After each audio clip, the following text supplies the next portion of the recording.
indivisible, with liberty and justice for all. Thank you. Agenda approval.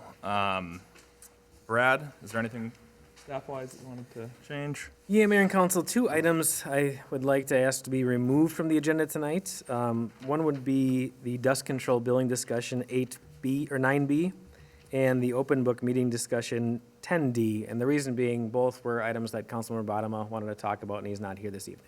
Makes sense. That work for anyone else? Yes.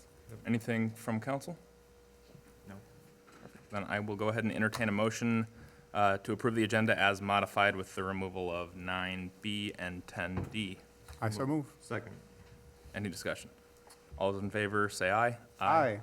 Opposed? Okay. Commission representatives, we have Jim Shulock here from the Planning Commission. There he is.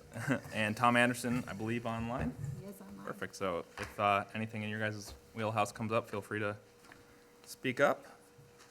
And next we have open forum for items not on tonight's agenda. And Jessica or Brad? Yeah, just want to go through your spiel? Sure. So we will, if anyone is on the phone, or joining us via electronically, you can, if you're on a phone, press *9, and you can raise your hand, and we'll call on you to state your name and address. And otherwise, if you're joining us via computer, you can click reactions, there's a reactions tab at the bottom, and click raise your hand, and we can recognize you that way. And I do believe we have one in person. Yep. Greg Hoagland is open forum, so coming up.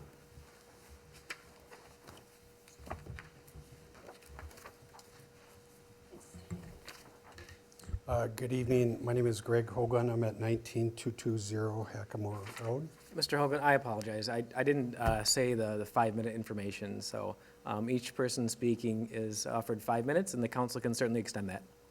Okay. Thank you.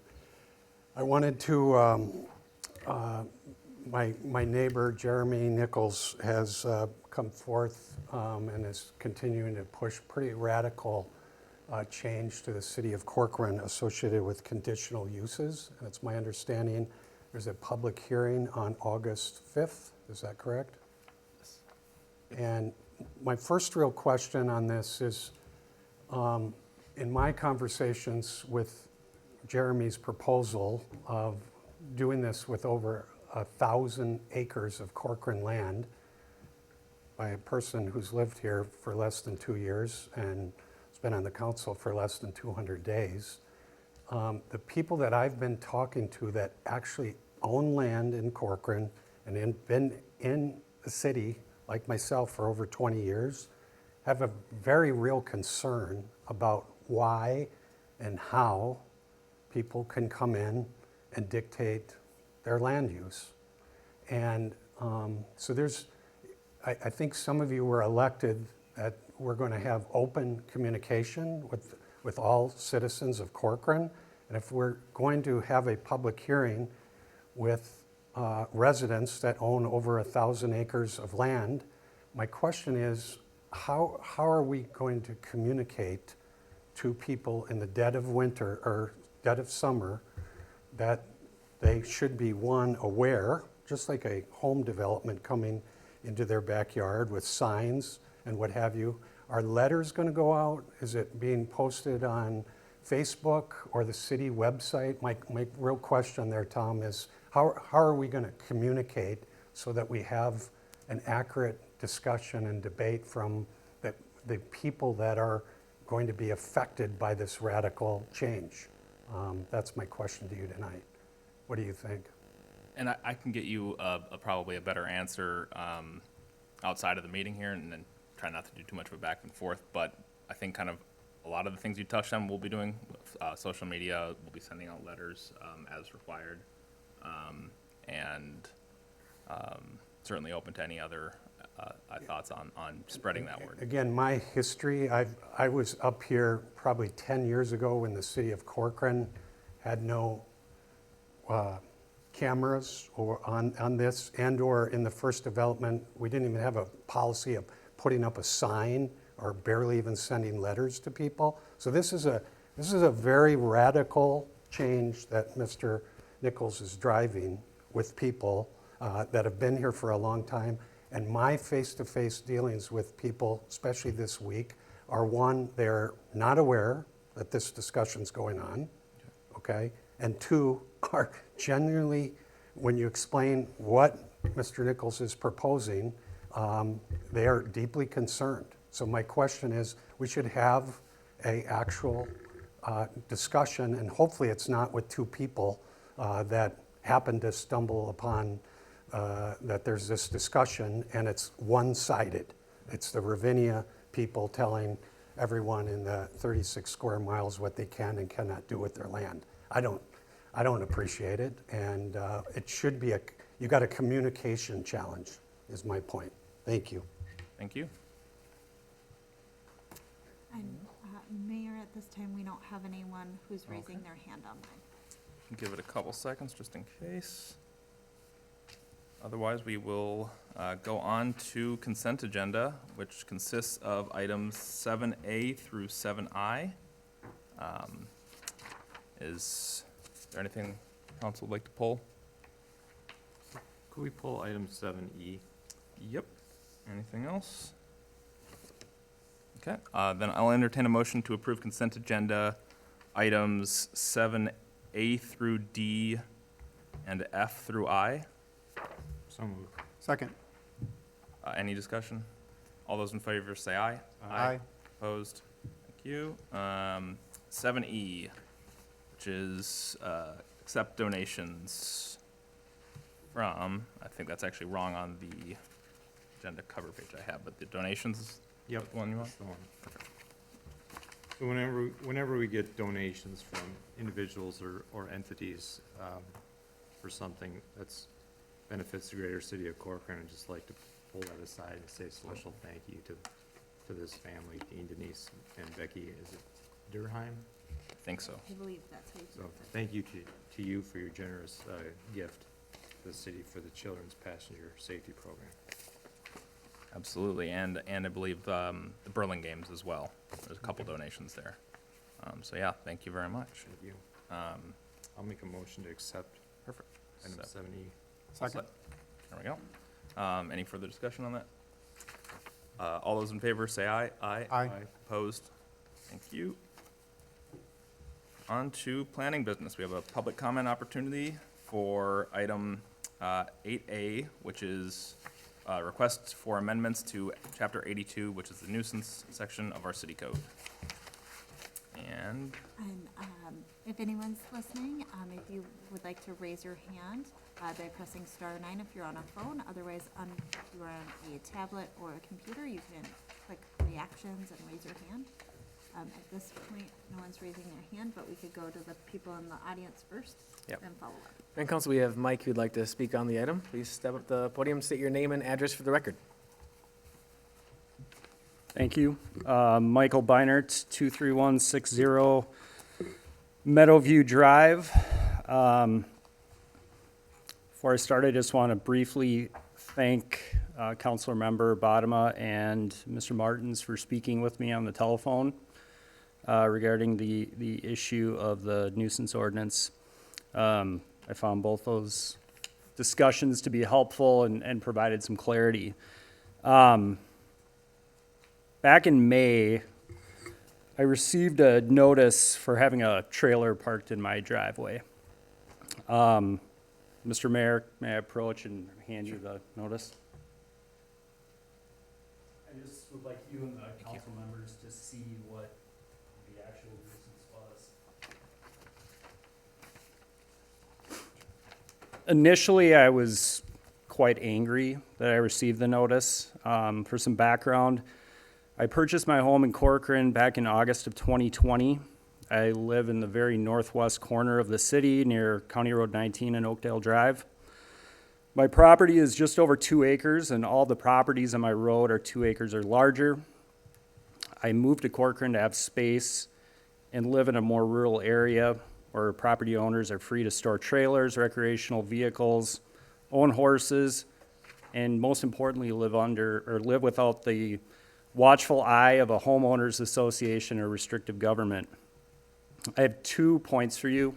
First is the actual enforcement of the code. I had had the trailer parked in my driveway for less than 48 hours when that photo was taken and the notice was prepared. So I wasn't actually in violation of the notice.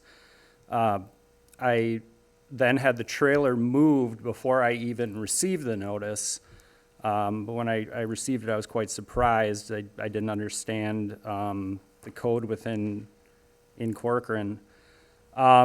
Later, I received another notice on June 17th stating that the the city was no longer enforcing the code, but that I should get my property up to date.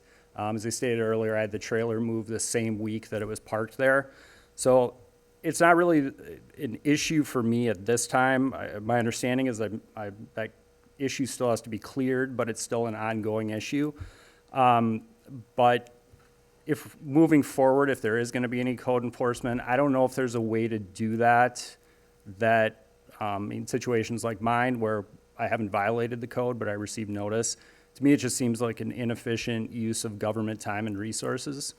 But moving on from that, I did have the opportunity to review the proposals in the agenda this evening and the improved nuisance ordinance, specifically Chapter 82.04 Subdivision 3C, which would apply to recreational vehicles. On a personal level, I have a pretty strong libertarian view of property rights. I worry about my property. I don't worry about my neighbors. If somebody wants to have multiple trailers in their driveway, that's their right. But I also understand that it's not the opinion of all the citizens and that there's likely situations that warrant some type of enforcement. However, I asked the mayor and the city council to work on finding a balance moving forward. At this time, I can discharge a firearm on my property. I can house a horse, but I can't park a trailer in my driveway. The proposals, I think, are a good first step, but I think there's some additional options you should look at. Both options 1 and 2 required an improved surface for parking. On my property, this is not an issue. However, there are other citizens that may not have the space available on a currently existing improved surface, and requiring an improved surface will have significant costs for homeowners. I asked the mayor and the council to look at options that allow an individual to park a recreational vehicle or trailer on a natural surface immediately adjacent to an existing improved surface. Another shortcoming of the proposed options is limiting one recreational vehicle to the front yard. I can understand the desire of people living in areas of high density on the east side from resisting having multiple vehicles parked in a driveway. However, many residents in rural Corcoran have several trailers. Again, this is where I hope the city can find a balance that would work for everybody. And finally, an issue that I see not being addressed in either of these proposals is temporary parking of recreational vehicles and trailers. As an example, there's been times prior to me living in Corcoran where I've needed to use a trailer for moving large items or if I'm going on a trip, et cetera. So as an example, if we move forward with the proposals that have been presented and we are allowed to have one trailer, let's say I have an ATV trailer parked in my driveway, but I'm just gonna have another trailer parked there for a couple days or a week.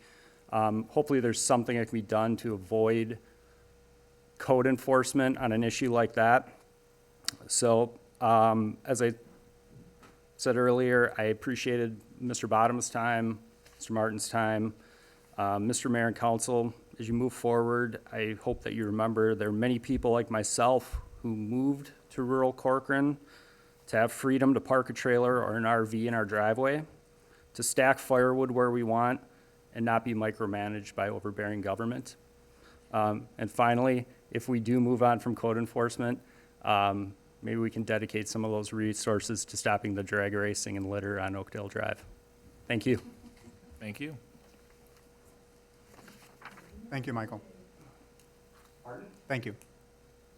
Here's your, Sir. Mayor, at this time, no one's raising their hand. If you'd like, Okay. you could give it a moment. Sure, I'll give it a few seconds, and then, Kendra. Actually, Natalie is joining us virtually tonight Gotcha. to present. Perfect. So whenever, no one's right, man, whenever she's ready. All right, Natalie, whenever you want. Perfect, thank you. So at the June 10th City Council meeting, staff was directed to propose amendments to the nuisances chapter of our city code, specifically to address storage of firewood at the front yard, reduce the burden of outside storage options on lots Natalie, with can you double try frontage, talking again? and allow storage of recreational vehicles in the front yard. Oh. Next slide. Oh, Natalie, sorry. Can you redo that slide? We couldn't hear you for a moment. Oh, okay. Yeah, not a problem. Sorry about that. So basically on June 10th, staff was directed to amend the nuisances chapter to allow storage of firewood in the front yard, reduce limited storage options for lots with double frontage, as well as allow storage of recreational vehicles in the front yard. And the next slide. So to allow storage of firewood in the front yard, the answer is pretty simple. We would simply need to delete the current clause in our code that currently prohibits storage of firewood in the front yard. Next slide. To allow more storage options on our corner lots, we simply need to update the definition of a front yard. The proposed amendment would be specifically for how we apply the storage nuisances chapter in our city code. And it would change from what our current code is, which is shown in figure A. So the green shows the front yard, the blue is the side yard, and the red is the rear yard. And we would be changing it to figure B. So basically the full width of the lot between the principal structure and the front lot line with driveway access to the principal structure would now be considered the front yard. And as you can see, this creates much more storage opportunities in the rear and side yards.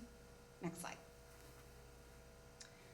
To amend the code to allow recreational vehicles in the front yard, we are proposing two options. The first option is one recreational vehicle on an improved surface with a minimum setback of 25 feet from the front property line.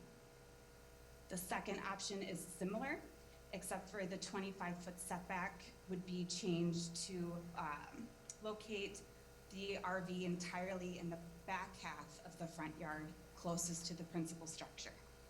Next slide. A point of clarification, the direction was related to specifically recreational vehicles, and so staff took this based on our city code, which refers specifically to motorhomes and travel trailers, basically a vehicle that has temporary living quarters. So currently the amendments do not address an unoccupied trailer or ORVs or PRVs, which are like an ATV or a golf cart or a snowmobile. Next slide. This is a more complicated amendment. There really isn't a one-size-fits-all solution that we have found. We do think either option would reach approximately 70% compliance for our 2021 violation notices, specifically for RVs in the front yard. An example of how this is complicated, if you see figure 1 in the top left corner here, that RV would meet the 25-foot setback for option 1, but it would not be compliant with option 2 as it's located in the front half of the front yard. Remaining violation notices would exist and have a much easier path for resolution by licensing, storage on an improved surface, as well as complying with the setbacks. Staff and the city attorney believe option 1 is preferable for the purposes of identifying violations in the field and provide consistency across all zoning districts. Next slide. At this time, staff is looking for feedback from council on the proposed amendment language, as well as the desired review process from here. We do not need to do a public hearing legally, but we typically have done this in the past for similar discussions. Thank you. Thank you, Natalie. I guess we'll start. Any questions? Oops, any questions? For I Natalie? did have a clarification question for Natalie. Right. There was a slide, Natalie, that you had, I think, 2 or 3 back, where the definitions. For ORVs, can you go forward one more, please? So motorized recreational vehicles capable of cross-country travel and natural terrain. So not considered ORVs is the next sentence. So does that mean snowmobiles and ATVs and off-highway motorcycles are a different classification? Is that personal recreational vehicles then? Yeah, I believe those are personal recreational vehicles. Let me just make sure I didn't include a typo in there, because ATVs in my mind are off-road vehicles, but I apologize, let me just pull this up. Second sentence of the first paragraph says vehicles not considered ORVs Yes, or snowmobiles. yeah, or and all-terrain I just want to vehicles. make sure that wasn't a typo on my part.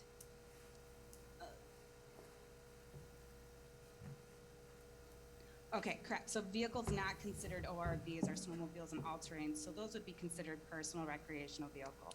Okay, thank you very much. But if they're on a trailer, then they become in violation under the current code?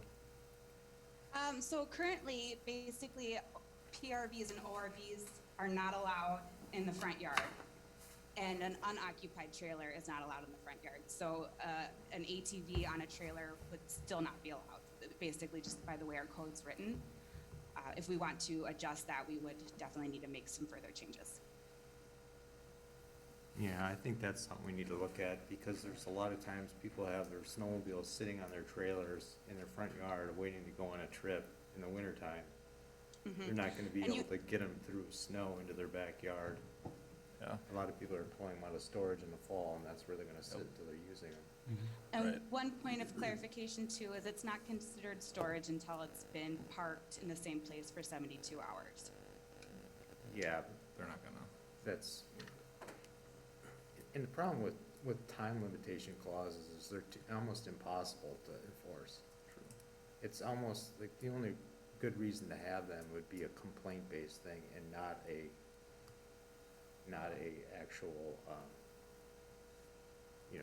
going out and doing sweeps. Yeah. Yeah, no, I agree.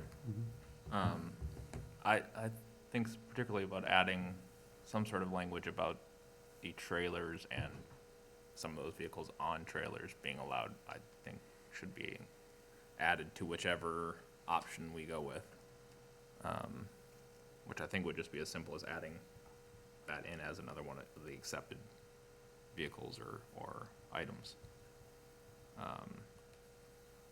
Are we all in agreement on? I agree. Yeah, I'd actually voiced that in an email earlier in the week too, so I concur. We should treat all these similar types of, objects as the same for the purposes of enforcement. We shouldn't differentiate between an RV and a trailer that's covered and loaded with snowmobiles. I think the key thing is that it needs to be maybe a limit in terms of count.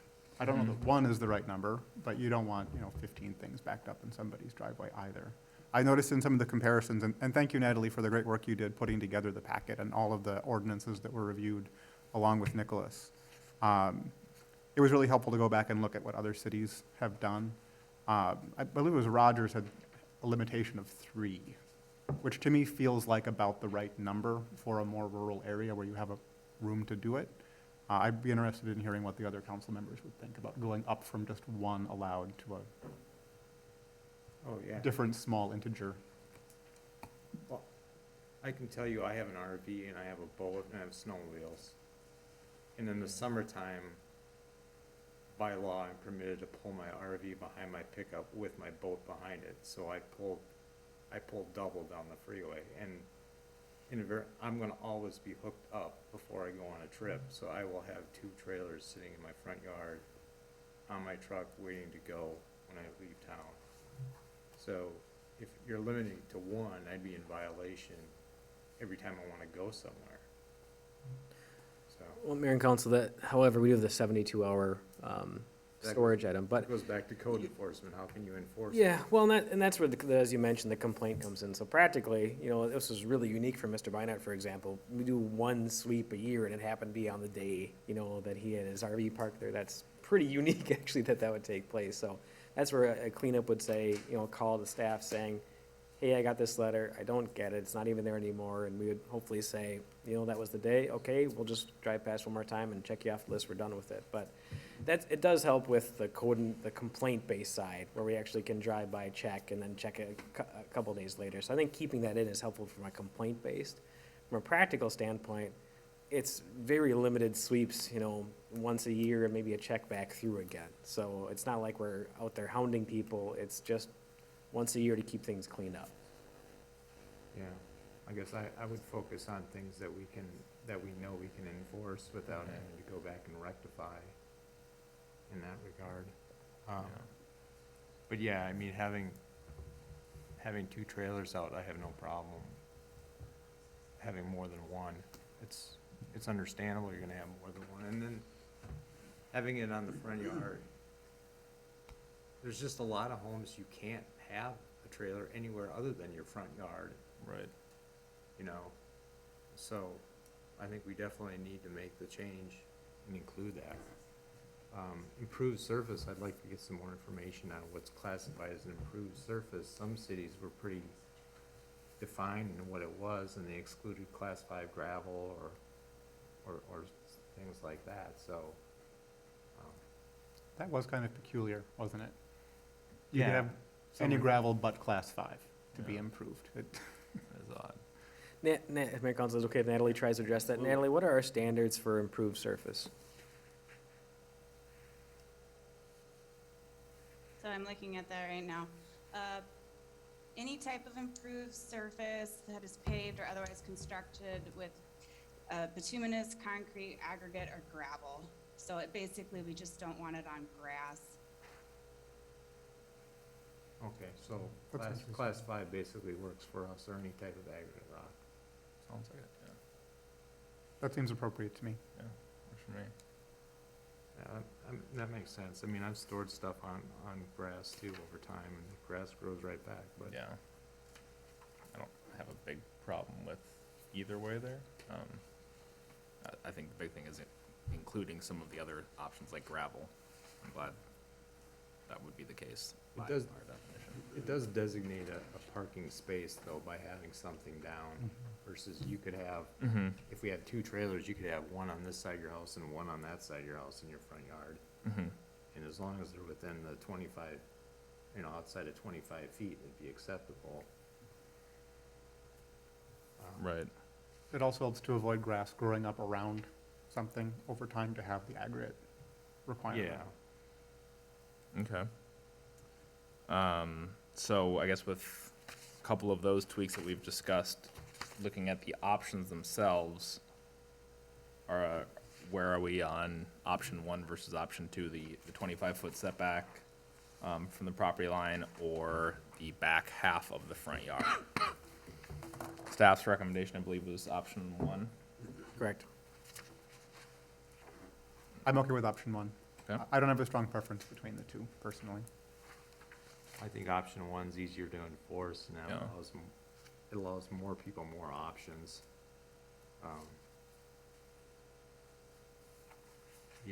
If you're talking a driveway over 50 feet, you're losing space then if you went to a 50%. So, Right. and I'm assuming our newer developments have HOAs that Mhm. supersede this anyway, so. Yeah. Those are the ones with smaller I would think driveways. all of them would. And you wouldn't have the space Right. to it.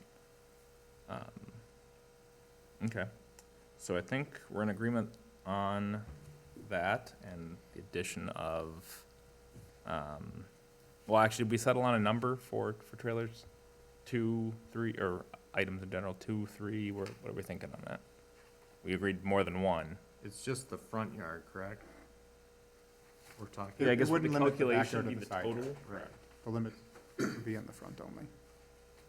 The limit would be in the front only?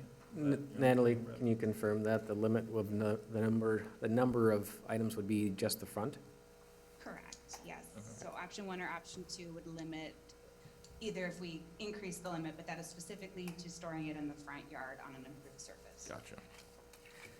Mayor and council, we could do is just place 2, and then it comes down to really what's the next steps in the process, whether you want it to go to a formal public hearing, whether at the city council, for example, or if you want staff to draft it and bring it back for city council review. I do know you've received quite a bit of public comment already via multiple different venues and again tonight. So I think the most is clear from the community, but it'd be up to you if you wanted to have a formal public hearing. We do post on Facebook that the meeting's coming tonight. We generally say a couple of the things and highlight when there's a public hearing for sure. We don't share everything that's on the agenda. When there's a public hearing, we share that. And again, people have been contacting you and staff pretty regularly, so it's up to you guys. What are your guys' thoughts? I see no harm in a public hearing on it, Yeah, same. Works for me. hopefully on a non-rodeo night so that we can get a little bit better participation. I guess my only concern would be how far we're delaying that out with people that are kind of waiting for a resolution on this. I'm assuming, given the upcoming meeting, that would not be. August 12th would be the soonest we could hold a So public would that be hearing. too late? Right now, I mean, we're not enforcing things, so there's really no enforcement with it while we're reviewing it, so I think people would probably not be too concerned. That's a good point. Good with August 12th? Yes. Yep. And last thing is the firewood, removing that restriction from the front yard. That's another one of those things, it's hard to define whether somebody just piled some sticks there that they're gonna pick up later that night, or if they've left them there for 6 months, you know? Mhm. I guess I have no problem with it. Or should we put some sort of, I've seen other cities that have done a, X by X size, has to be covered, or, they put a couple standards to it, so it can't just be of any size and any, Well, it still has to be neat, securely stacked, right? So we're not talking brush. Correct, yep. Yep. The 1 and 2 would still be in play, and a neat and secure stack not exceeding 4 feet in we height. have a 4-foot height limit, we don't have a width or length. No. Gotcha. Which is fine with me.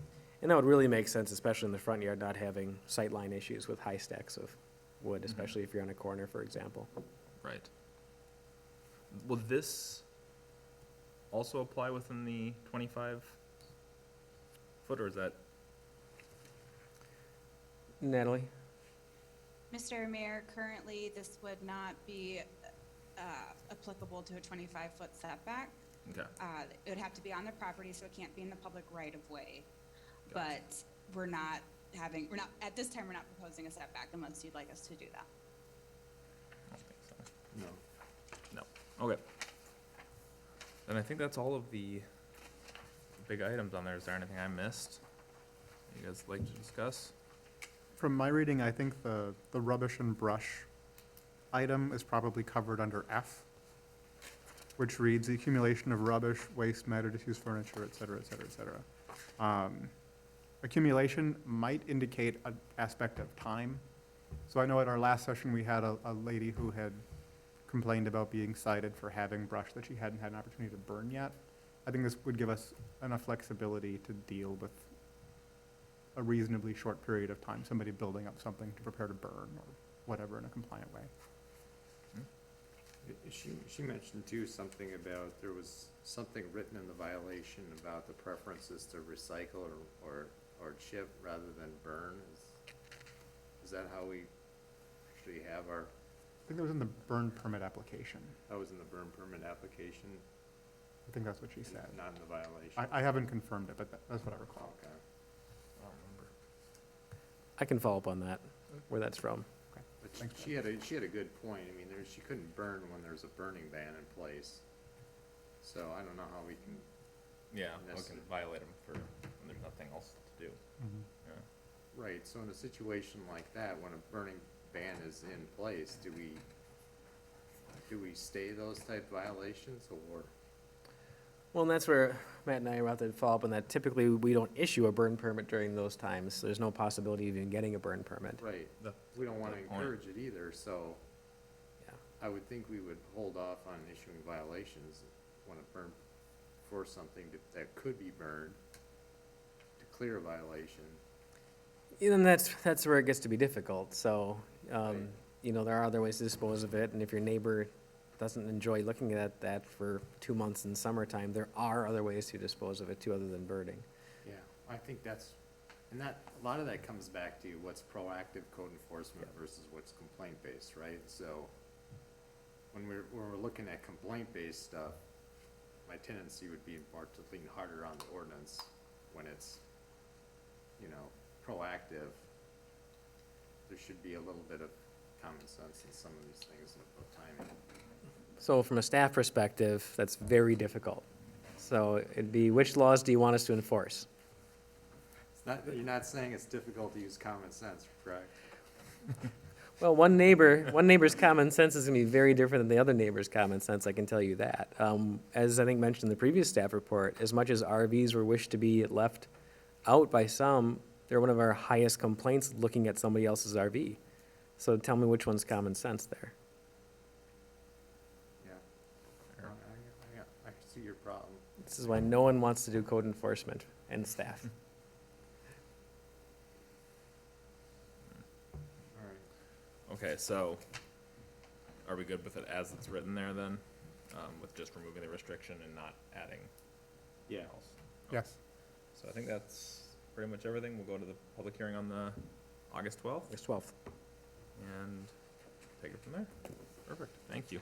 Thank you. Give me 1 second.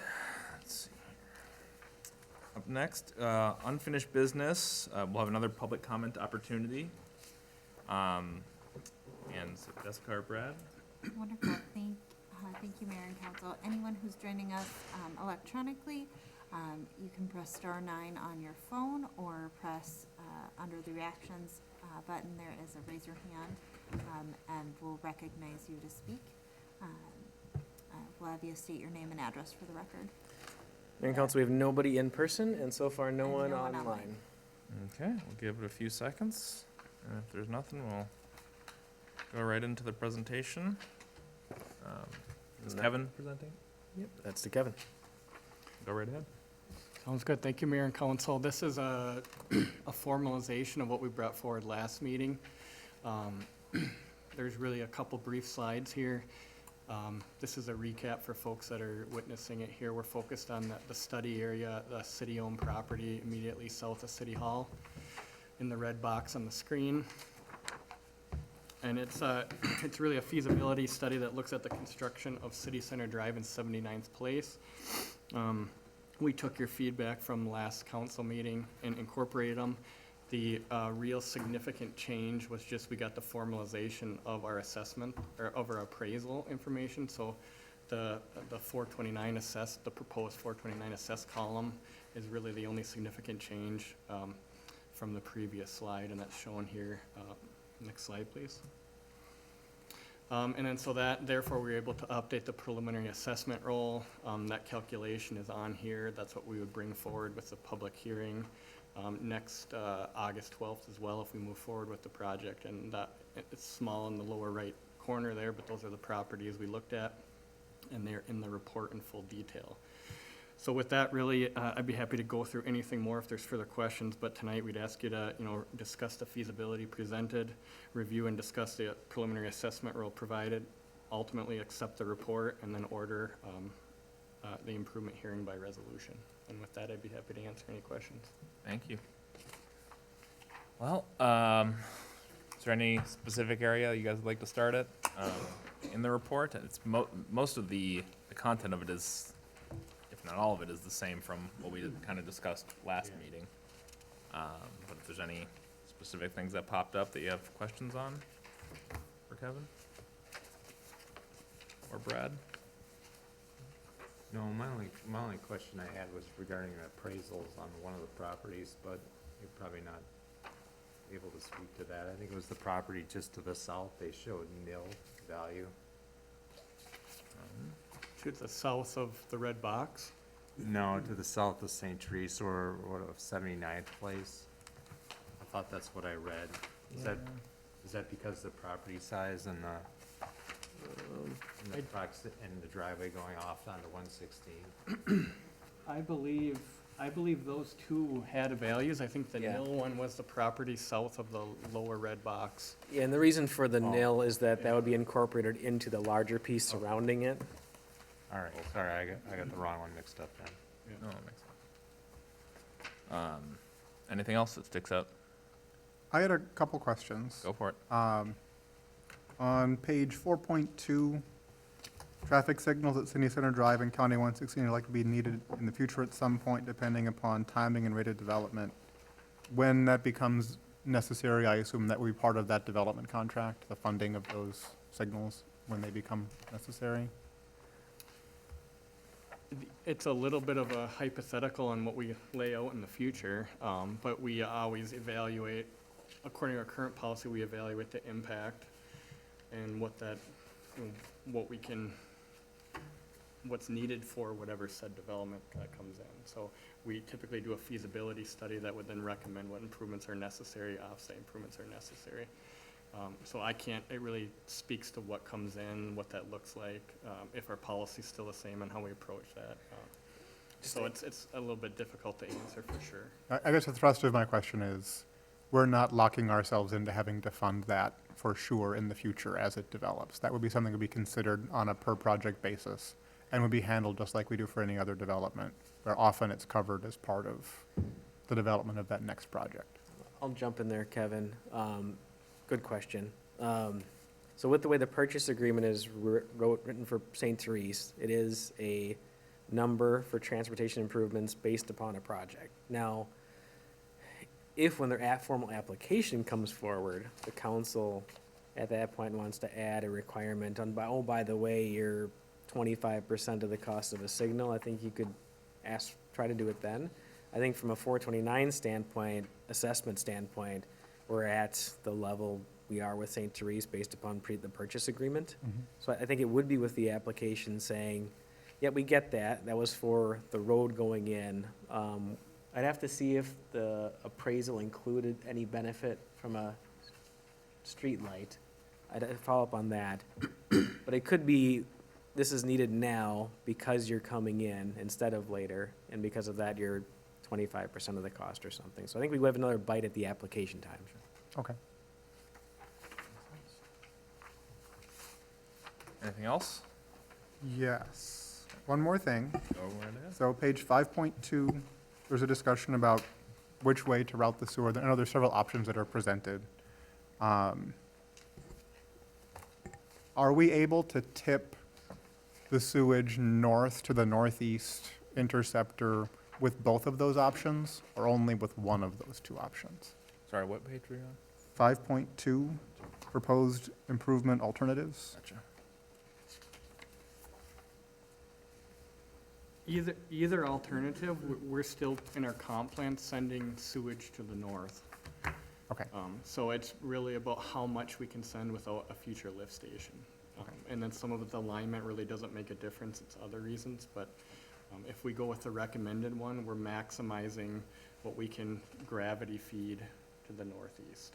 And that's what the recommendation is. We can always do it later, but it's more expensive to add later, and we'd likely be relying on a lift station, which has long-term O&M implications. Right. So we try to have gravity everywhere we can. I appreciate that. Thank you.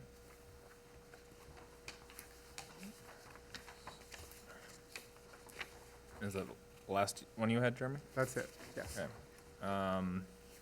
I think I've gotten all my questions answered already on this. So, sir, anything else before motion on this? On the feasibility study and hearing? Okay. All right, then I'll go ahead and entertain a motion to approve resolution 2021-69, accepting the City Center Drive and 79th Place improvements feasibility study and calling the improvement hearing for August 12th, 2021. So moved. Second? Any further discussion? All those in favor say aye. Aye. Aye. Opposed? Thank you. There we go. 9B, we pulled or moved off of this. Not on there. New business, have another public comment opportunity for items 10A, B, C, and E. We removed D as well. Thank you, Mayor. Anyone who's joining us virtually, if you want to go ahead and raise your hand, if you'd like to speak, you can do so by pressing *9 if you're on a phone. Otherwise, if you're on a tablet or computer, you can click reactions and then raise your hand, and we'll recognize you.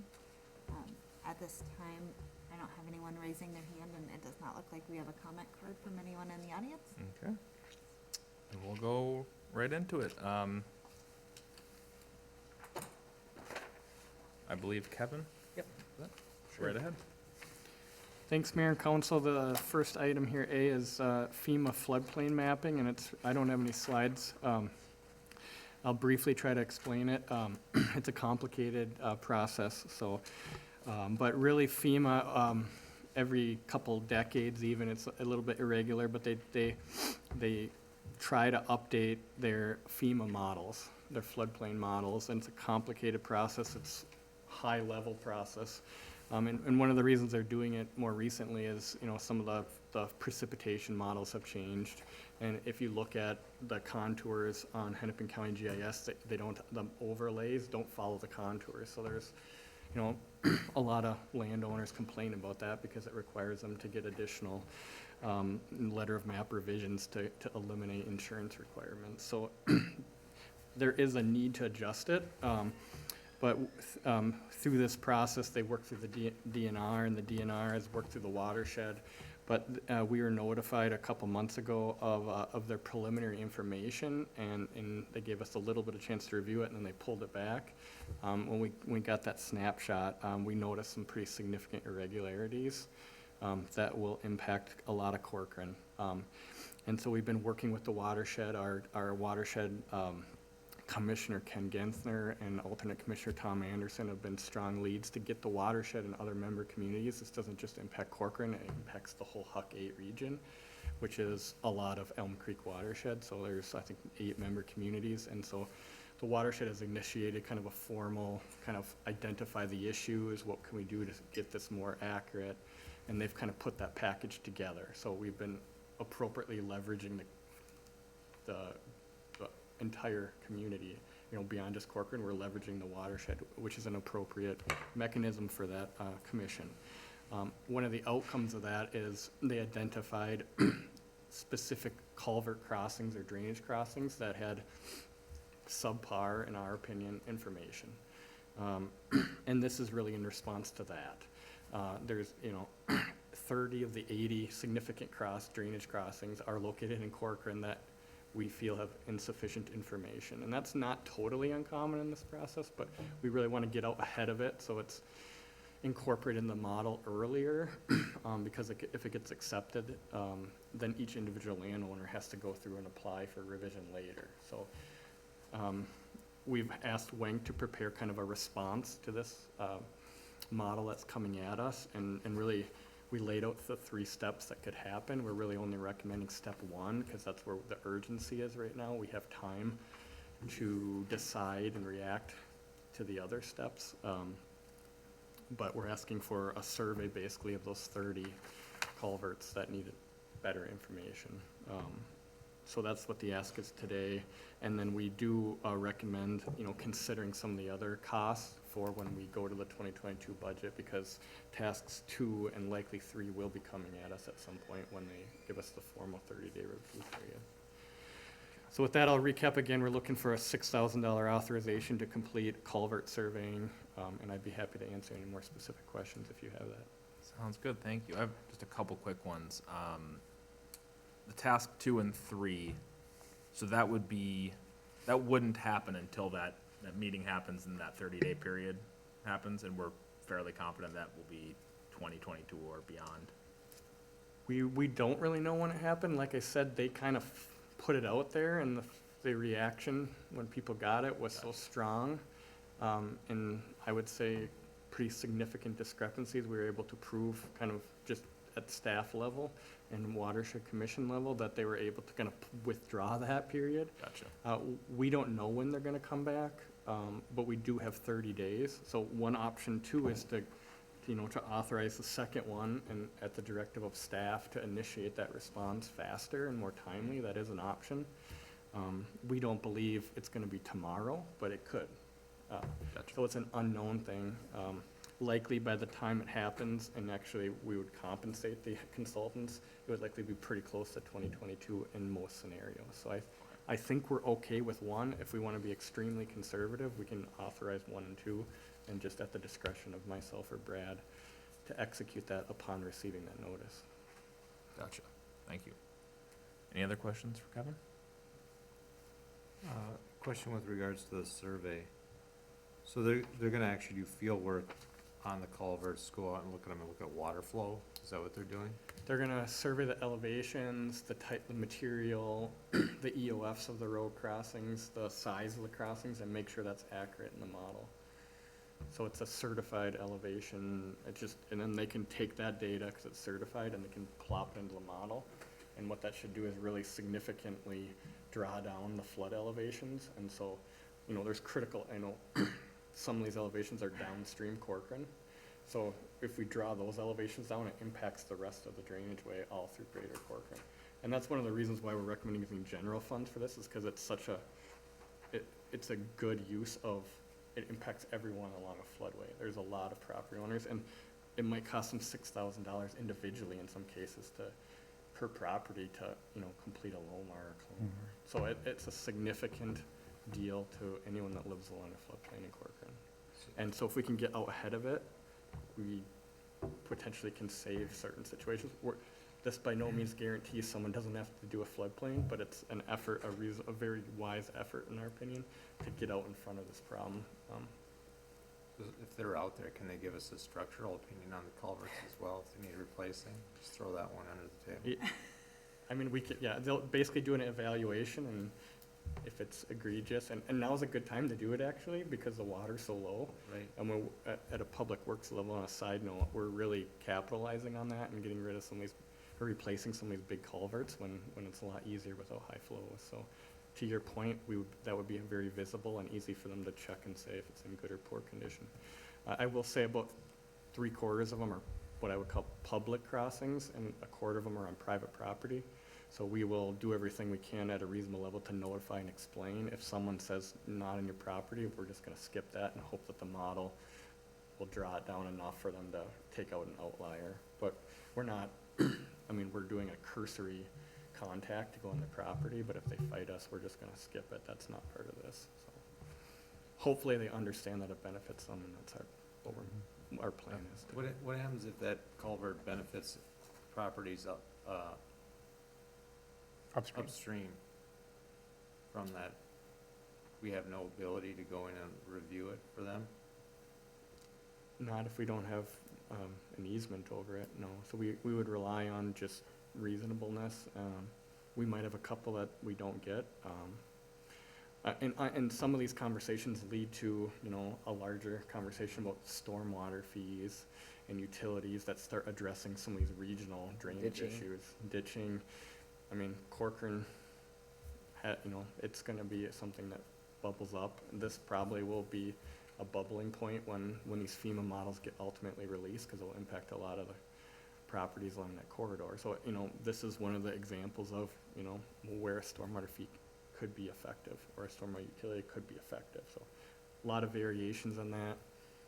We don't need to get into it today. We're not proposing that No. today, but this is one of the types of situations where that could be effective. A good education point for people to know how their decision's gonna affect their neighbors. If we were to go forward just with task 1, ballpark, when do you think that the work would be done actually on that? Side? This month. Okay. We want to get that turned around and into them as fast as we can. Gotcha. So that we make sure we get it in before they decide that it's all done. Now, the watershed has been engaged with DNR on, what the member communities in Elm Creek are doing. So I suspect if we do it timely, that they will incorporate it or consider incorporating it. Gotcha. Makes sense. I was gonna say we could put something in the newsletter or something to let people know, but.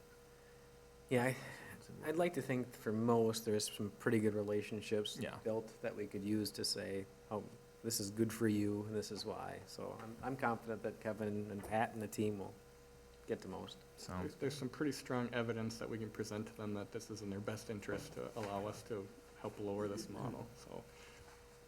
sounds good. So are we all in agreement about task one at least, Yes. proving that? Yes. And then what are your thoughts, both of you, on the additional task two and task three? Either budgeting that for 2022, proving one or both of those now as well, or holding off entirely for the time being? Well, it sounds like we have 30 days left from when they release their model. So would that give us time to implement task two? A future Ye- date? Yeah, it depends on when they release it, so depending on, I can't, if they release it the day after a council meeting, then we cut that down to 2.5 weeks versus 30 days, right? So if we wanna be conservative, I don't know how to word it, Brad could jump in, but I would say you could authorize 1 and 2, but 2 has to be contingent upon us receiving notice.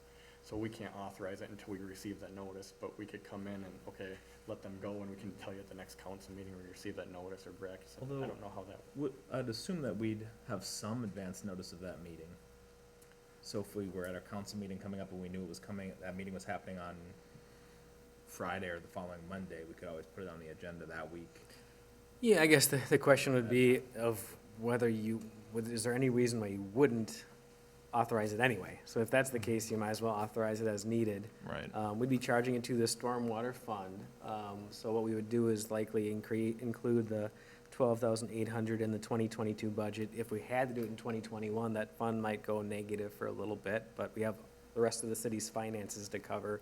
With the levy next year, we'd fill it back up with the expenses we spent in 2021, so. We wouldn't incur that cost until that, whenever that happened. Correct. So that could be 2022 anyway. So I think if it's important and it's something needs to be done, I think it makes sense just to authorize as needed, if you're comfortable with that, with Kevin managing that. Otherwise, as you said, Mr. Mayor, typically if we got notice this morning, we would just add it to the agenda today. Right. Worst case scenario, you'd get notice, for example, on July 23rd, and we don't have a meeting until August 12th because there's a bonus week Right. involved, and that's your worst case scenario. Gotcha. And these are, I mean, 30 days to review a complicated stormwater model is not a ton of time. No. I mean, our consultants would scramble, but it's not a lot of time. So it is a tight window once they execute it. And likely what would happen in that scenario, I'd probably just say, Kevin, go, and I'll ask for blessing later from the council because we had to get it done. Right. Honestly, it's really in the best interest of the greater community. I can't see a reasonable council denying the request when it comes up. So I would be comfortable authorizing all of it All and, three. and avoid having to revisit it in the future. Yeah, I'd say authorize it not contingent upon notice. That way we don't have to go all in today with those. We don't have to, do the study from Elm Creek at this point. Right. I guess, and to be fair, we don't even have it to study. Yeah. So until they give it to us, we couldn't even do the work. Right. So it kind of binds us to when they give it to us.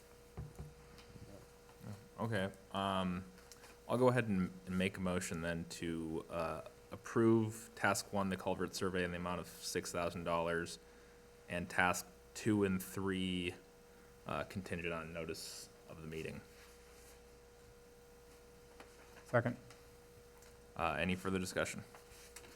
All those in favor, say aye. Aye. Opposed? Thank you very much. On to 10B, American Rescue Plan fund use. Initial discussion. Thanks, Mayor and Council. This one's for me. As I've informed you in the past, the city of Corcoran has allocation of $656,000 from the American Recovery Plan Act, and half will be received in summer or fall this year, and the remainder in 2022. And as in the packet, there's a wide variety of eligible uses that are listed in the packet on the screen here, much broader than the CARES Act funds that were previously received and had a very short timeline for use. In this case, there's many more options, and we have to use them, or even dedicate them to a project by 2024. So there's no urgency unless we choose to have some. As far as in the packet there, I also included some potential staff recommendations. One would be technology and software to become paperless.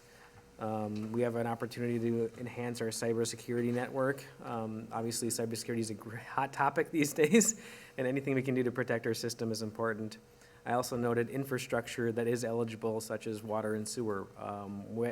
When St. Therese comes forward and with the City Center Drive project, we'll need to transition to water and sewer here at City Hall. Those funds could exist. And then potentially, if you wanted to help buy down the water project in Northeast Corcoran too. So just a couple items there. There is no urgency, but if wanted to give it in front of council quickly, so if you had some thoughts for us to research into, that we could do that. So that's all I have. Sounds good, thanks, Brad. Any initial thoughts that you guys wanna share? No, I think those are good points. We also talked about a broadband initiative in the city, and how we could maybe use some of these funds for that as well. Yeah, I think importantly, we don't wanna try to, very specifically allocate every dollar of it today or necessarily anytime soon. No. But, I think having some, if needed for that, absolutely, yeah, 100%. Is there anything on that list there that we have a problem with, that we, would like to take off? I'm okay with all of them, with the exception of assistance in funding the well treatment and tower project, just for the sake of the philosophy has been that we want the people who benefit from that new infrastructure to cover the cost. And since these funds are allocated across the whole city, most of which is not participating in those systems, I would rather see it used to buy down other costs rather than funding things that we should be funding through development. Okay. I'd like to see some different options. I think maybe some with how some of the money could be spent on those items, and maybe some options if we were to look at, not allocating some towards the water system. But I'm not strongly against it or tied to it really in any way, so I'd like to see some options going forward. I think another thing that we could think about is the asphalt fund as well, because we know we have miles and miles that we will end up eventually probably paving in some fashion. So it might be nice to have some additional funding available for that. I'll follow up on that one, what the If that's interim permitted. guidance is on that. I Okay. mean, they have a pretty broad definition of infrastructure thus far for use. I know I've talked, at least with the mayor, that Plymouth is looking at using it towards County Road 47 updates, for example, so. They get a lot more. They get They get a lot. 7 million, I think. Yeah. One other thing that I believe you and I talked a little bit about, some of the park planning for City Park, or just parks and trails in general. Maybe if there's some specific spends there. I know one of the big stated reasons and uses of it is to improve outdoor spaces. So kind of feel like that is very specifically that type of stuff. I like that idea a lot. So something to look at. But other than that, at least at this point, don't have too much to add. I think the water thing, though, would benefit Greater Corcoran, 'cause, didn't we look at some of the funding from that coming from bonding? Yes. Nearly all of it, correct. So the benefit could potentially be it's, less funding for bonding, which could, because this greater city of Corcoran has to back all those bonds if something should happen financially. It's one of those things I threw out there because it would be a quick way to eat up the rest of the funds if you didn't want to really debate it.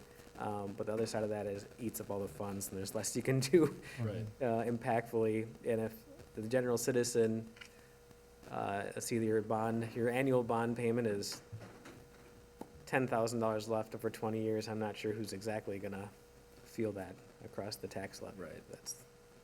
And that only becomes a benefit if the utility fund isn't sufficient to service its own bonds, which hopefully we won't be in that position. So very likely you're just saving the users of the system from higher water and sewer charges. Correct. So yeah, I think it's something we can look at some options of what specific costs may be covered and discuss those at that time. Yeah.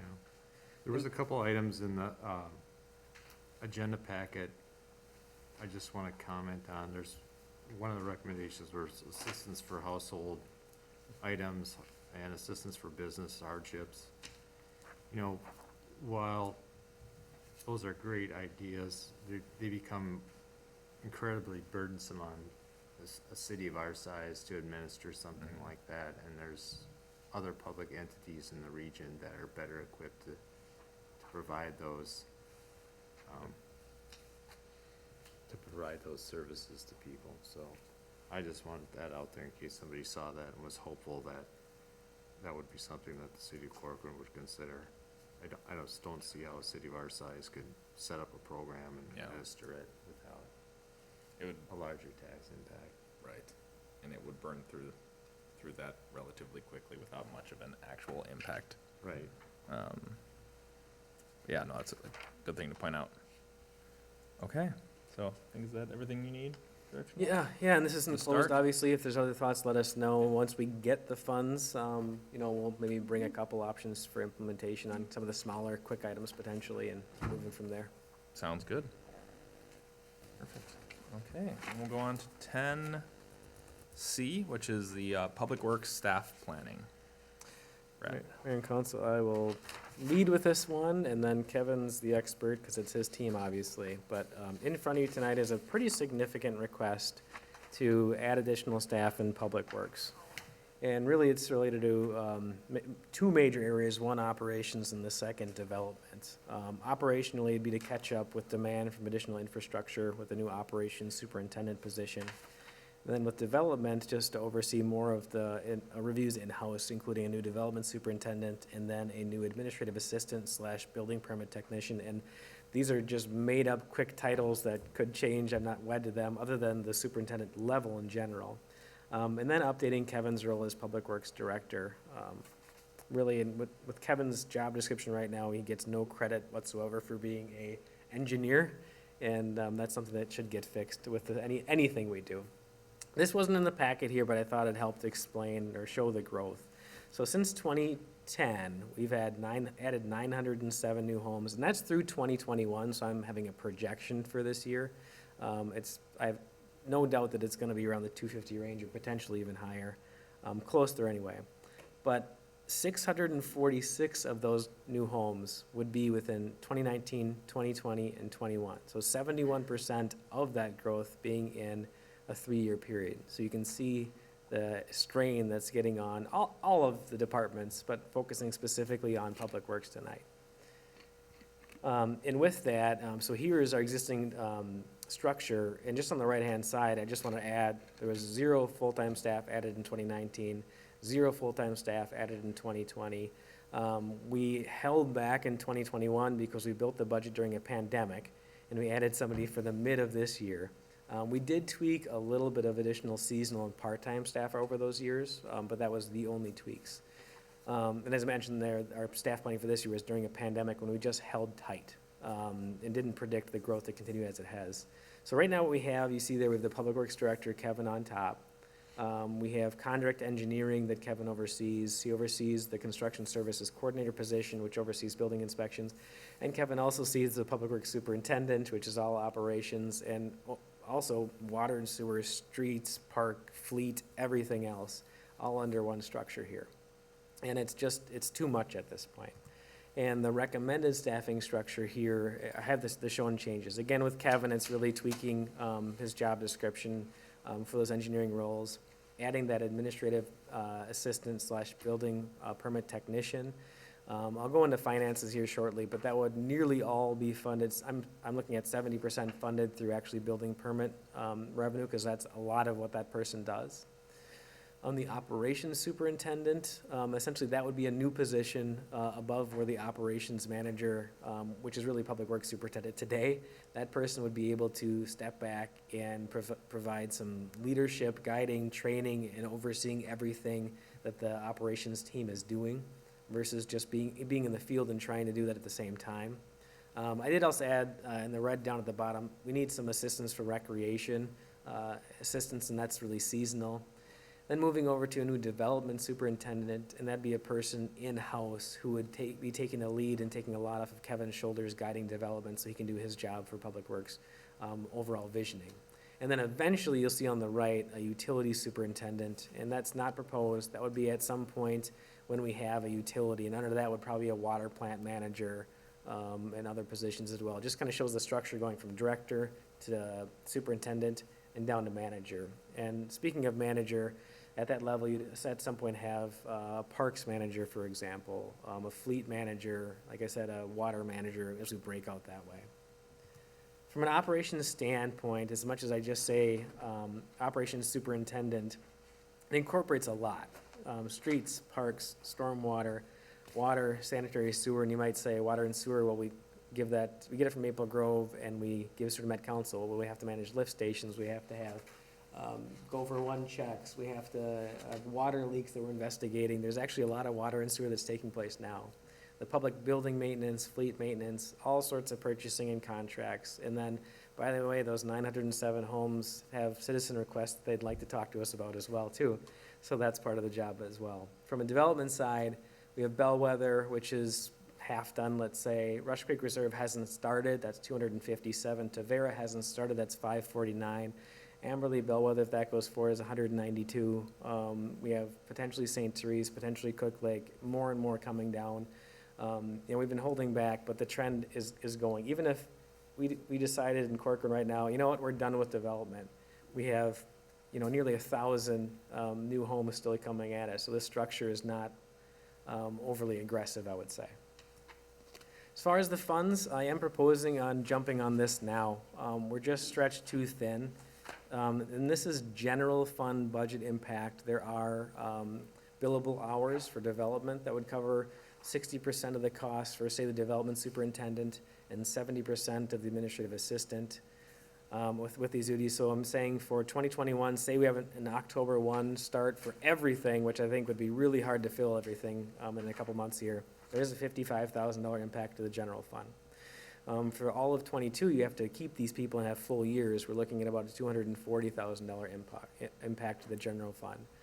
The 2021 budget can support this increase with everything that's been coming in. The 2022 will be incorporated into the budget. I'm confident that we could cover this while not increasing the tax rate, which has been the general development. For example, the 2021 budget had an overall $825,000 levy increase, but the tax rate dropped 3 points. And our development is only going to be higher, our tax capacity is only going to be higher for the 2022 budget, which I'll present to you at the July 22nd meeting.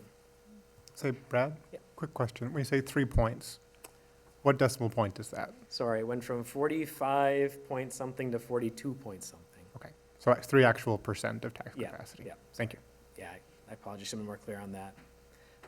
What I'm asking for tonight is not, yep, go hire, get them in and get it done. I'm asking for support for this. Next step is actually drafting all of these job descriptions, getting them graded, making sure that how the flow works and bringing that back to you with here's the actual job descriptions, here's the actual pay, see if my numbers are close, and then move forward. But we'd want to move forward. And again, that's my presentation today. Kevin and Pat have been really helpful in developing this, and Kevin knows the operations in and out, so I'd ask any questions, maybe jump to him. I'm happy to talk about the finances, but that's what I have, and we're looking for some help. Perfect, thank you. Any questions for Brad or Matt or Kevin?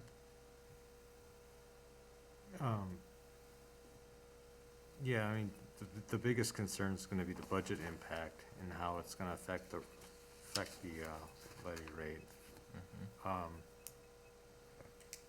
Could you talk a little bit more about the operations superintendent role and how it's gonna differentiate from Pat's? I'm assuming Pat would be listed as operations manager in this future structure?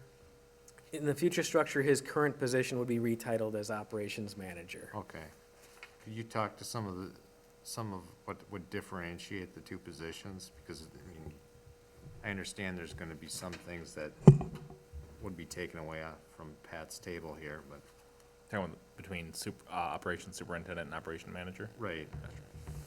And I'll let Kevin describe that, and just for the sake, we don't know where people are gonna land, so we're gonna probably just use titles of the Yeah, positions at this that's point. fine, I mean, I didn't mean to set some type of expectation, that's where we're pegging people at Yep. with this, but I'm just trying to get an understanding of how the current structure flows into the new structure, proposed structure. Sure, yeah, and I want, just briefly step back, I want to say over the last 3 years, really, we kind of had the ability to forecast some of this growth, so we've really done a good job. I'm really proud of the team. We've really exhausted a lot of internal processes to try to maximize and extend out and cover that demand. We're really at a point where we're capped. I mean, we've evaluated a lot of processes and we're kind of stuck. And so really what this proposed vision is kind of lifting up the department so that we can backfill, spread our wings, and be a little more specialized in some of these areas. It's a lot, very broad responsibilities, and we need to start spreading that responsibility out to separate individuals, because right now, those interests are competing. They're all really run through one individual, our current public works superintendent, and it's a struggle for him to decide, and you know, from my opinion, he's doing a great job, but to really prioritize the needs of each one, right? So this week we're focused on parks. This week we're focused on utilities. We need someone 24 hours that are, you know, 40 hours a week, 45 hours a week, prioritizing and planning for each department to be successful. So some of the differences when we elevate the group would be a lot more planning, a lot more proactive. Right now, we're very reactive to every situation. We're looking ways to, you know, use technology to do that. We don't have a person that can go meet with vendors efficiently to do that. One of what I can see that individual doing is being more proactive, looking for computer programs that help track maintenance.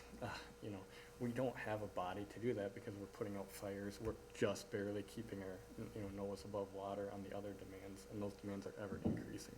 So it just really pulls us out of an extremely reactive situation to a lot more proactive.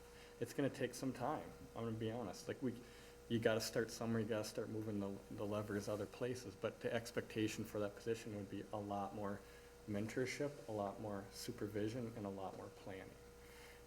And then accordingly, the rest of the positions would slot up, and they would, you know, cover some of those areas, and we'd lean on other individuals more for responsibilities. We don't want to funnel everything into one person all the time. So we really want to establish that responsibility in those units, and then policy changes, planning, budget. I could focus more on even longer range, the 10-year plans that we talked about.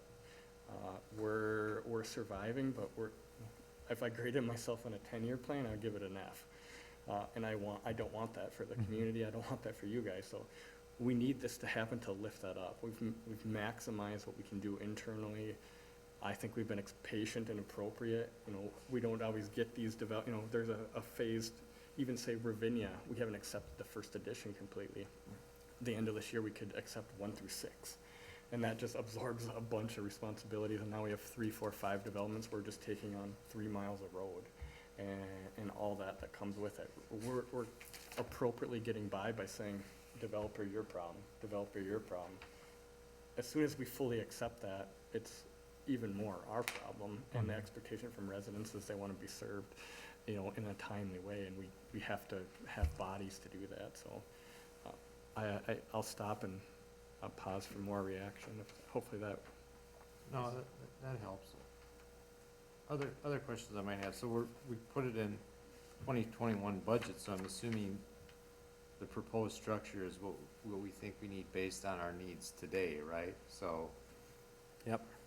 Now, assuming continuous growth like we've seen over the last few years, how far does this structure get us? Does this get us 5 years? Does this get us 2 years? 10 years? I think this is really the vision on how we're gonna start to specialize. That's how I would characterize it. I don't know where the opportunities are, where the needs are. We wanna create a flexible kind of skeleton for the group. We certainly don't wanna get away and get siloed where, you know, maintenance worker, utility only does maintenance, utility responsibilities. You know, when you get to a large community, that's where it ends up. Our current staff, our current vision, our community does not want that. We want cooperation, but we do need to reasonably identify who's ultimately responsible. So that's really, it's a vision, it's a skeleton. Short answer is, in the next 5 years, this will fill out. But hopefully fill out underneath and Kevin, branch so out. I think maybe a good example here is, I could see having a second crew leader needed, and then, so you have a crew leader doing streets, a crew leader doing parks, and eventually you might have a park manager when there's enough for that. So I think you'll have, that's how I see it filling in. You have crew leaders and different maintenance worker underneath crew leaders as we add, and this tree structure works with that. And then if we add water and water treatment, that would fall under this, utility superintendent that's listed here. Yep, and that would be a separate fund, not a general fund, so that would be funded through the enterprise. But yes, that would really grow from that utility superintendent. Not to say we don't have growing utility needs now that are part of our operations team today. And, the pipe is relatively new. But today, ironically, we had our first the downtown lift station failed. It was our first failure, and the alarms didn't go off. We scrambled, caught it. They're out there right now with the electric pump getting it back online. That was the first one we had today. Not planned, just, we're 5 years into some of these things, and that's what happens in 5 years. It'll We never haven't be planned. experienced that yet. It's gonna happen more and more, and, that it's just, it happens. Lift station parts fail. So we just need to spend time planning that and not be as reactive. And I think it's appropriate time to start doing that. We understand it's a huge, financial commitment, but it's also our responsibility to tell you when we feel like we can't do more than what we're doing. And that's really what this is this is where we're going. This is our vision for our kind of columns where we need to start specializing in. But we don't want to solely specialize. We'll collaborate, but we need primary responsibilities. I need someone that I can go to that is 40 hours a day saying, I'm owning this, I'm thinking about this, I'm meeting with vendors. We don't, quite frankly, we're managing, but not where I want to be to set us up for success. With that, I guess to your point, Councilmember Schultz, this would be it for the 2022 budget for Public Works, other than maybe we tweak some seasonals and, but 2023 we'll probably be back again with Public Works. But it'd be that filling out of the tree. Yep, correct, filling out this tree. So it for public works, but what about it for public administration and public safety? What So, you got under your other sleeve? well, we have the second sergeant for sure in public safety, additional administrative help.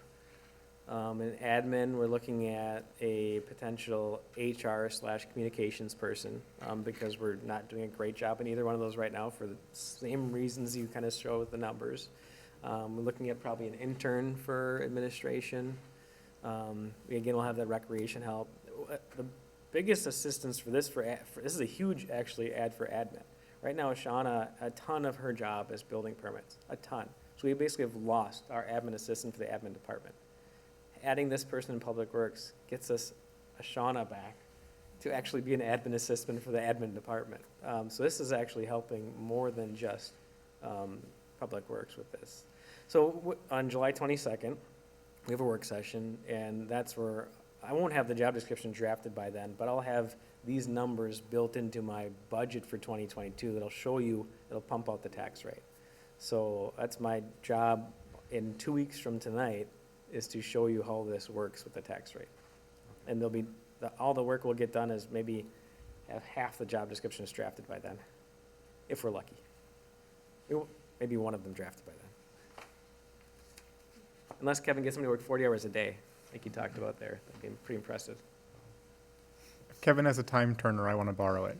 It all blurs together. So, yeah, man, I'm certainly in support of at least going to the next step and seeing the numbers work, and if so, I think these additions make sense, and clearly something is needed. I think you guys have done a great job of making what the team is now last and stretching as far as you can, and I think that's awesome. But it certainly seems like with all that's going on there, is a need for some increased help and increased bodies to have in the department. So yeah, I'd be in support of at least going to the next step and seeing how, making sure we can make it work with 2022 budget. It sounds like it's not a particular issue for the 2021 budget, even if it was an October hire, which maybe wouldn't be. Correct. I mean, we've been so short-staffed in police, for example. We have also, we have funds available there, and we've been short-staffed in other areas too, so we have places to make it up. And just on the screen there quickly to kind of show the funding mechanism. So we've been working on, we're 2 years behind on tax capacity after development comes in. So, for example, in 2020, we were working off a tax capacity of those 67 homes. In 2021, we were working off of 158, so we had an opportunity to really do quite a bit of investment actually for 2021. For 2022, we'll be working off of 238 homes. So that tax capacity is gonna be significantly higher yet. Again, the problem with this 2-year lag is we're providing services 2 years before the tax capacity comes on to a lot of these homes, which is just how you have to react in a growth environment. I'll add my congratulations for your extreme discipline in keeping things operating as well as you have at the level of staffing that we've had. I know the demands have only increased, and staff obviously hasn't to this point. So I fully support the development superintendent position. I fully support the administrative help. I have a little bit of concern with the narrowness of the org structure under the operations superintendent, just because there might be other ways, if we know we're going to broaden out that organization over time, it might make sense to think about pulling some of the responsibilities into a separate function rather than creating a new level above in the short term and then build to that. But I'm certainly willing to consider it and how well it works with the budget that we're going to have. But that's my only feedback. Is there an alternate model where rather than adding a layer, we're spreading responsibility across instead? And I haven't had a chance to follow up with Kevin since our conversation today, Councilmember Nichols, so I can further describe what you're talking about to Kevin afterwards. I think if it's okay, what I will do is just for the purposes of kicking off the 2020 budget, I'll plug this structure in. And if anything, it would only, 2022. If anything, if there's ways to decrease costs, that would only bring that down, but at least would show whether or not this structure could be funded in the 2022 budget. Sounds great. Yeah. Makes sense. Okay, is that everything you need then? Yes, thank you. And Kevin? Thank you, guys. 10D is removed. 10E, which is the developer roundtable. Mayor and Council, just looking to see if you're comfortable scheduling that developer roundtable for August 26th at 5:30 PM prior to that regular meeting. This would be related to the zoning changes for clustered developments and getting some feedback from developers on that proposed ordinance. Okay. How does the August 26th, 5:30 work for you guys? I think it can, yeah. I don't know about the other two, but maybe we have a little bit of time to adjust if need be, if that's a big problem for someone, but I would think it should be fine. And as far as it being a roundtable, if those couldn't attend, they could watch it afterwards and Yeah, gain the true. feedback too, or submit questions in advance, so I could certainly, otherwise we just keep delaying this if we don't Right. schedule it any further. Yeah, well, let me check my calendar, but that should be just fine. Brad, do we have a sense for who the developer attendees are likely to be, if we can do that date? We were waiting to confirm the date first. I know Kendra is reaching out to the one or two that you provided. I believe there's another one, a smaller one that has said yes. So, we're looking at getting smaller developers, not ones that aren't doing business in town primarily, so. Okay, gotcha. Yeah, okay, this works for me. Do you need a motion or just to call the August? Just the mayor can call it. All right, I will go ahead and call the meeting for the developer roundtable on August 26, 2021 at 5:30 PM. Perfect. Then on to staff reports. 11A, 2021 action step progress update. Thanks, Mayor and Council. And typically, reports are really just for your information, but I did want to bring up one item, if I can get the technology to do what I want to do. There we go. So just a brief update. This is regarding the action steps that were adopted on March 11th, and actually included 5 core strategies, 14 strategic objectives, 16 short-term goals, and 18 action steps. And we are on track to complete most action steps. I gave an update in the packet there where we're at. But the one question I want to talk to the council was, it was brought up earlier, about the short-term goal to facilitate expansion of broadband coverage within the city. And over the last several weeks, I know the mayor and myself have talked with Greenfield and what I'm calling the Greenfield model. And what they did is they had a task force, they had requests for proposals, they selected a preferred vendor, they worked out a franchise agreement, and they're implementing a project right now to extend broadband throughout the entire community nearly by the end of this year. And they're really not investing any taxpayer money. They did have a franchise agreement, not even an exclusive one, for them to do this work. It's a little unique. I think the CEO actually kind of lives in the area and was really interested in moving forward in Greenfield, but the infrastructure is pretty much set for Corcoran, potentially as well. So wondering if the council's interested in pursuing a similar model. One question would be whether there is a need for a task force. I think this problem is pretty well defined. I think we could skip right to potentially requests for proposals and working through a franchise agreement. The city attorney who wrote the franchise agreement for Greenfield is our city attorney. So there's certainly some efficiencies there if we wanted to go that route. But really just wanted some initial direction. I probably would like a council member or two to help lead this project. There's a lot going on in the city that I talked about today, and I think we could use some help. But really just wanted some feedback on that item if we want to pursue that model. Yes. I say yes as well, and also I'm more than happy to be that person on the council to help out. I'd love to. I've had a couple conversations with Mayor Johnson in Greenfield about this, and it's worked astonishingly well for them. It's been incredibly smooth. Like Brad said, very little cost to the city other than some printing and attorney's fees for drafting an agreement and stuff like that. And it's going to be in place and operational very quick for them. They've been working on it for a bit, but overall timeline is way faster than I would have ever guessed. So I think this is a really good model that we could use to meet this goal and bring broader band coverage to Corcoran. So would the vendors, I guess, work with the council designate? And then the options we presented at a later council meeting, what would the path be if we decide to proceed? Sure, I think the I would want to keep the vendors for the most part out of the RFP process. We'd want to develop that ourselves. And I think that's where maybe the mayor could take a lead on kind of reviewing those with the city attorney and keeping those moving forward, and then we could bring it back to the council. One unique part of Corcoran, where I'd probably advocate for being different than Greenfield, in their franchise agreement, they have 0 cost from the provider.